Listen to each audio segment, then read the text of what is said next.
Hello friends, स्वागत है आप सभी का मोहन सर की क्लास में। मैं हूं सावित्री।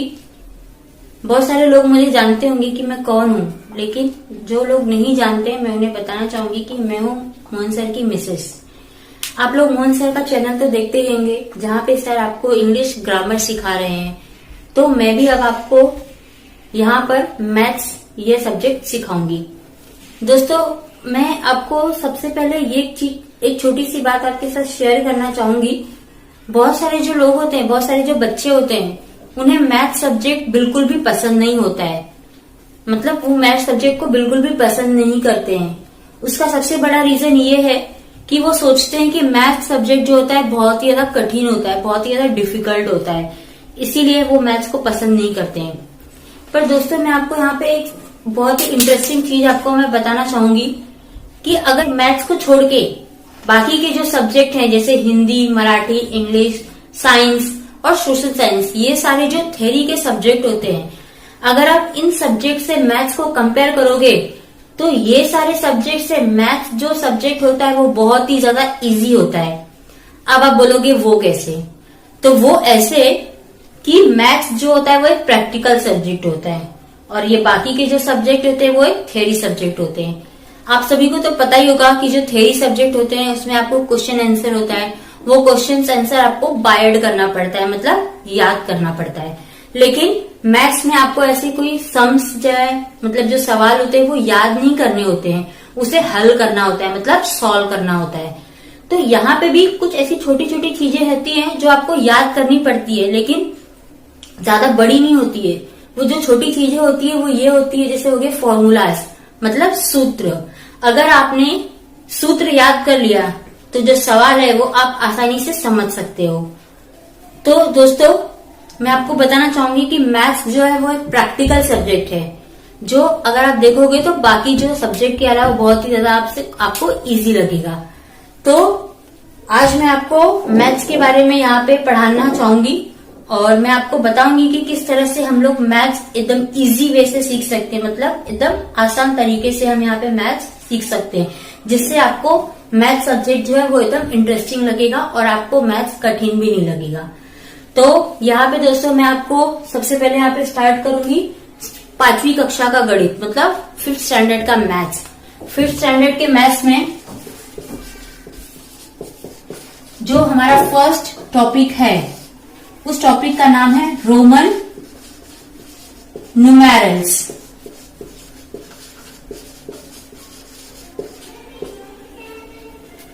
दोस्तों, मैं आपको यहाँ पे इंग्लिश और हिंदी दोनों मीडियम में पढ़ाऊंगी, ताकि अगर इंग्लिश मीडियम के बच्चे भी अगर ये वीडियो देखें तो उन्हें भी आसानी से समझ में आ जाए।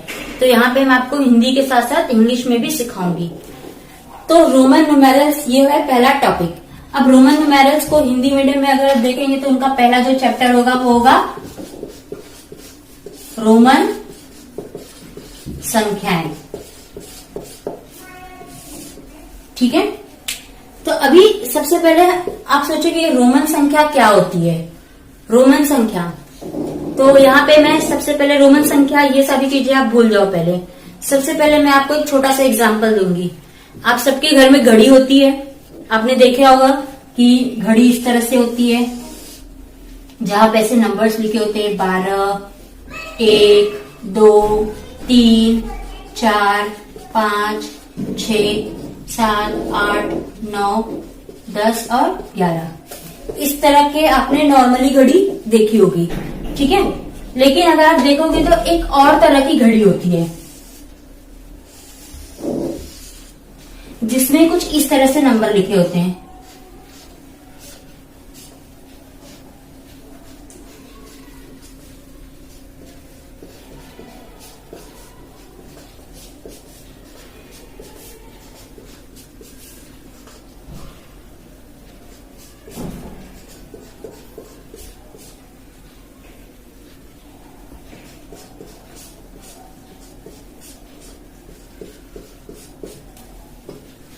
इस तरह की घड़ियां भी आपने बहुत सारी जगह पे देखी होंगी, बहुत सारे लोगों के घर में देखी होंगी। अब आप जनरली ये घड़ी में ये नंबर्स देख के तो आप आसानी से समझ जाते हो कि कितना बज रहा है, कितना बज के कितना मिनट हुआ है। लेकिन अगर आप इस तरह की जो संख्या होती है, अगर उस घड़ी में अगर आप देखोगे तो जिनको ये संख्या नहीं पता होंगी उन्हें थोड़ा सा डिफिकल्ट होता है, मतलब उन्हें थोड़ी सी कठिनाई होती है ये समझने के लिए कि कितना बज रहा है। तो दोस्तों ये जो होते हैं नंबर्स, इसी को हम लोग क्या बोलते हैं, रोमन न्यूमेरल्स, मतलब रोमन संख्याएं। तो आज हम लोग इसी नंबर्स को पढ़ने वाले हैं कि ये नंबर्स को हम लोग किस तरह से पढ़ते हैं और इसे हम लोग क्या बोलते हैं। तो सबसे पहले हम लोग यहाँ पे देखेंगे रोमन संख्या। तो रोमन संख्या ये जो आया है, ये जो संख्या आई है, ये संख्या कहाँ से आई हुई है। तो आपको मैं बताना चाहूंगी कि जो रोमन संख्या है, रोमन नंबर्स, ये संख्या का जो ओरिजिन है, इसकी जो उत्पत्ति हुई है वो कहाँ से हुई है, यूरोप से हुई है।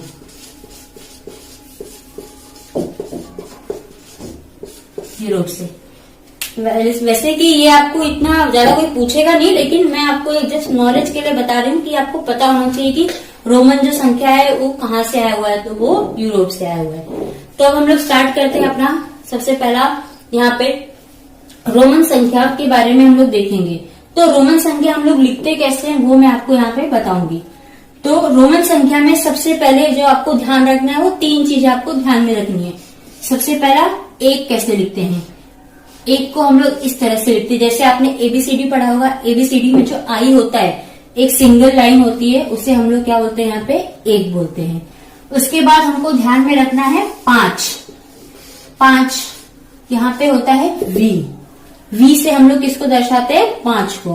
और उसके बाद तीसरी जो संख्या है जो हमको ध्यान में रखनी है वो है 10, जिसको हम लोग यहाँ पे एक्स के थ्रू हम लोग यहाँ पे लिखते हैं उसको। ठीक है, तो ये अगर 3 संख्या आपने ध्यान में रख ली तो आगे की जो भी संख्या है वो आप एकदम आसानी से समझ सकते हो। तो सबसे पहले हम लोग ने यहाँ पे देखा 1 को हम लोग किस तरह से लिखते हैं, आई की तरफ। 5 को मतलब 5 को हम लोग किस तरह से लिखते हैं, वी की तरह। और 10 को हम लोग कैसे लिखते हैं, एक्स की तरह। ये हो गया। ये 3 चीजें आप बस ध्यान में रखिए। अब हम आगे बढ़ते हैं। एक के बाद आता है 2। तो 2 हम लोग कैसे लिखेंगे। अब 2 कैसे बनता है, 1 में 1 प्लस करके 2 बनता है। तो ये हो गया 1 और उसके साथ और एक 1 प्लस हो जाएगा, तो ये हो जाएगा 2। समझ में आया सबको। इसके बाद में 3 कैसे बनता है, जब 2 में हम लोग 1 को प्लस करेंगे तो कितना बनेगा, 3 बनेगा। 1 2, ये हो गया 2 में हम लोग 1 को प्लस कर देंगे तो ये हो जाएगा 3। अब हम लोग सीखेंगे यहाँ पे 4। अब आप बोलोगे कि 4 कैसे बनेगा, 3 में 1 को प्लस करना होगा, मतलब ये 3 लाइन प्लस उसमें ये 1 लाइन प्लस हो जाएगी तो 4 होगा, ऐसा आपको लगेगा। लेकिन ऐसा नहीं है। हम लोग जनरली ये जो लाइन्स यूज करते हैं वो सिर्फ हम ज्यादा से ज्यादा 3 लाइन यूज कर सकते हैं। मैक्सिमम सिर्फ 3 लाइन ही इसको हम यूज कर सकते हैं, 3 से ज्यादा नहीं कर सकते हैं। तो आप सोचोगे कि यहाँ पे हम 4 लिखे कैसे। तो 4 समझने के लिए सबसे पहले हमको देखना होगा 5। तो 5 हमको पहले से ही पता है कि 5 को हम लोग क्या लिखते हैं, वी लिखते हैं। अब आपको मैं जो आगे बताने जा रही हूँ आप ध्यान से सुनिए। ये हो गया 5 मतलब वी। अब 5 के आगे अगर हम कोई संख्या लिखेंगे, मतलब कोई नंबर्स अगर हम लिखेंगे, ये हो गया राइट हैंड साइड, ये हो गया लेफ्ट हैंड साइड। तो अगर हम लोग ये 5 के राइट हैंड साइड में कोई भी संख्या लिखेंगे तो वो संख्या आगे क्या होगी, प्लस हो जाएगी।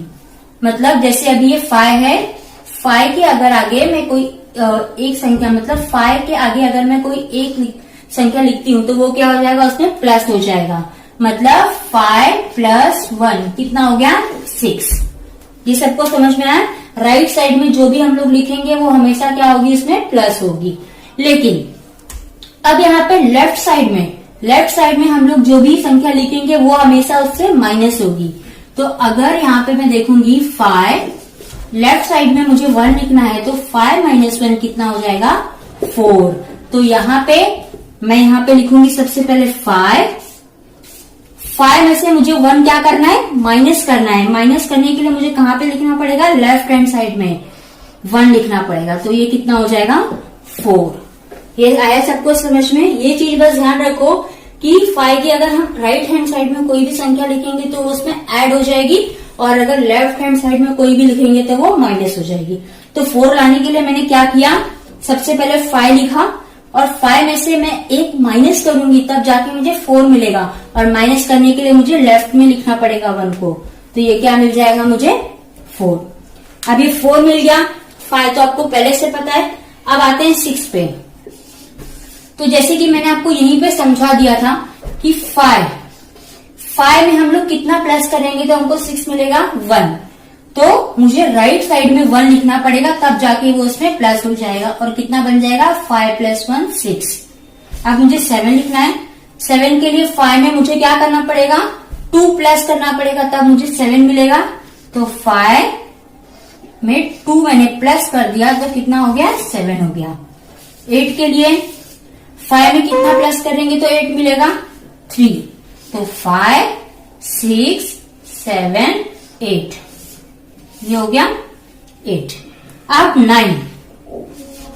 आप बोलोगे कि 5 में हम लोग 4 प्लस करेंगे तो 9 मिलेगा, मतलब ये 5 उसमें हम लोग 4 को प्लस करेंगे, मतलब आप ये सोचते रहेंगे। तो ऐसा बिल्कुल भी नहीं है। जैसे मैंने आपको बताया कि 3 लाइन जो 3 लाइन्स होती है वो हम सिर्फ सिंगल टाइम ही, मतलब 3 बार ही यूज कर सकते हैं सिंगल लाइन को, उससे ज्यादा यूज नहीं कर सकते। तो अब जैसे हम लोग ने 4 लिखने के लिए 5 को यूज किया, उसी तरह से हम लोग 9 लिखने के लिए भी 10 को यूज करेंगे, और सेम वही फॉर्मूला यूज करेंगे। ये हो गया 10। 10 में से अगर मैं 1 माइनस करूंगी तब मुझे क्या मिलेगा 9 मिलेगा, मतलब मुझे क्या करना पड़ेगा माइनस करना पड़ेगा, और माइनस करने के लिए मुझे एक लेफ्ट साइड में लिखना पड़ेगा। तो ये हो गया 1 और ये हो गया 10, मतलब 10 में से 1 माइनस हो गया और 10 में से 1 माइनस हो गया तो क्या मिल गया मुझे 9। समझ में आया? और ये हो गया हमारा 10। अगर आप इसी प्रकार से देखोगे तो 11 भी बन जाएगा हमारा, क्योंकि 10 में मैं राइट साइड में अगर 1 लिखूंगी तो ये क्या बन जाएगा 10 में 1 प्लस हो जाएगा और वो क्या बन जाएगा 11 बन जाएगा।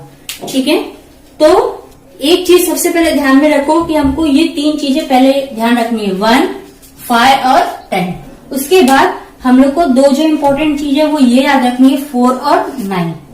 ठीक है, 1 5 10 ये याद रखना है। उसके बाद में हम लोग 4 कैसे निकाला हमने, 4 हम लोग ने इस तरह से निकाला कि 4 निकालने के पहले हम लोग ने 5 लिखा। 5 में अगर हम लोग राइट साइड में कोई भी संख्या लिखेंगे तो वो क्या हो जाएगी हमेशा प्लस हो जाएगी, और लेफ्ट साइड में लिखेंगे तो माइनस हो जाएगी। तो 5 में से मुझे 1 माइनस करना है तब मुझे क्या मिलेगा 4 मिलेगा। तो मैंने यहाँ पे 5 लिखा, 5 के पहले मैंने 1 लिखा तब वो जाके माइनस हो जाएगी।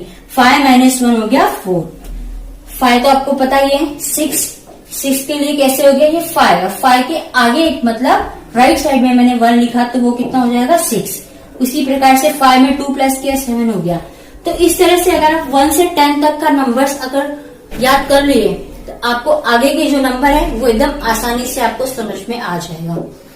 तो दोस्तों आज हमने यहाँ तक पढ़ लिया। अब इसके आगे की जो संख्या है वो हम लोग अगले टॉपिक में पढ़ेंगे। और जाते जाते मैं आपको ये भी बताना चाहूंगी, आज हमने सीखा है 5th स्टैंडर्ड का मैथ्स। आगे हम 6th स्टैंडर्ड 7 8 तक का मैथ्स हम यहाँ पे पढ़ेंगे। ओके, तो मैं जाने से पहले एक और रिक्वेस्ट करना चाहूंगी आपसे, अगर अभी तक आपने ये चैनल को सब्सक्राइब नहीं किया है तो आप इसे सब्सक्राइब कीजिए, लाइक कीजिए और ज्यादा से ज्यादा शेयर कीजिए। शेयर में इसलिए बोलूंगी दोस्तों, जैसे कि आपको पता होगा कि अभी सारे स्कूल ट्यूशंस बंद है, ठीक है, तो आपको मैथ्स बाकी भी जो थ्योरी सब्जेक्ट होगी वो तो आप आसानी से घर में बैठ बैठ के याद कर लोगे, लेकिन मैथ्स को अगर कोई आपको समझाए तो बहुत जल्दी समझ में आता है वो चीज आपको। तो आप जितना ज्यादा इसे शेयर करोगे अपने दोस्तों के साथ, मतलब जो फ्रेंड्स आपके हैं वो भी इस वीडियो को देखेंगे और घर बैठे आसानी से मैथ्स सीख सकते हैं। तो आगे की वीडियो में मिलते हैं दोस्तों, तब तक के लिए धन्यवाद।